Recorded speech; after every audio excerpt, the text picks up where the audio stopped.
ಹರೇ ಕೃಷ್ಣ, ಎಲ್ರಿಗೂ ಕೂಡ ನಮಸ್ತೆ. ನಾನಿವತ್ತು ಬಂದದ್ದು ಉಡುಪಿ ರೈಲ್ವೆ ಸ್ಟೇಷನಿಗೆ ಮಾರೆ. ಎಂತ ಗೊತ್ತುಂಟಾ, ನಾನು ಮೈಸೂರು ಹೋಗೋ ಪ್ಲ್ಯಾನಲ್ಲಿದ್ದೆ. ಸೀದಾ ಆ ಟ್ರೈನ್ ಹತ್ತಿದ್ದು ಮೊಬೈಲನ್ನು ತಗೊಂಡು ಸೀದಾ ರೈಲಿನ ಡೋರಲ್ಲಿ ನಿಂತದ್ದು. ಅಲ್ಲಿ ನಿಲ್ಲುವಾಗ ಒಂದು ಸಾಂಗ್ ನೆನಪಾಯ್ತು ಮಾರೆ. ಏನಾಗಲಿ ಮುಂದೆ ಸಾಗು ನೀ, ಬಯಸಿದ್ದೆಲ್ಲ ಸಿಗದು ಬಾಳಲಿ.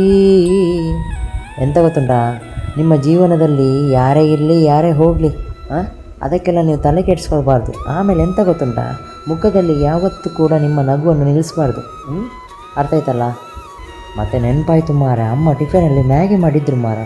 ಸೀದಾ ಡಬ್ಬಿ ಓಪನ್ ಮಾಡಿದ್ದು, ಹೊರಗಡೆ ನೇಚರ್ ನೋಡ್ತಾ ತಿಂದದ್ದು. ಎಂತ ಗೊತ್ತುಂಟಾ, ನಮ್ಮ ಉಡುಪಿ ಎಷ್ಟು ಚಂದ ಅಲ್ಲ. ಎಷ್ಟು ಹಸಿರಲ್ಲಿ ತುಂಬಿದೆ ನೋಡಿ, ಬಿಟ್ಟು ಹೋಗಲಿಕ್ಕೆ ಮನಸ್ಸೇ ಇಲ್ಲ. ಏನು ಮಾಡೋದು, ಹೋಗಲೇಬೇಕಾ ಸಂದರ್ಭ ಬಂತು, ಹೋದೆ. ಆಯಿತು ಮಾರೆ, ಮೈಸೂರು ಹತ್ರ ಬಂದೆ ಮಾರೆ, ರಾತ್ರಿ ಆಗಿತ್ತು. ಆಯಿತು, ಮೈಸೂರು ಸ್ಟೇಷನಿಗೆ ಬಂದೆ. ನೋಡಿ ಮೈಸೂರು ಸಹ ಎಷ್ಟು ಚಂದ ಅಲ್ಲ. ಎಂತ ಬರೀ ನೋಡುದಾ, ಫಾಲೋ ಮಾಡಿ ಮಾರೆ.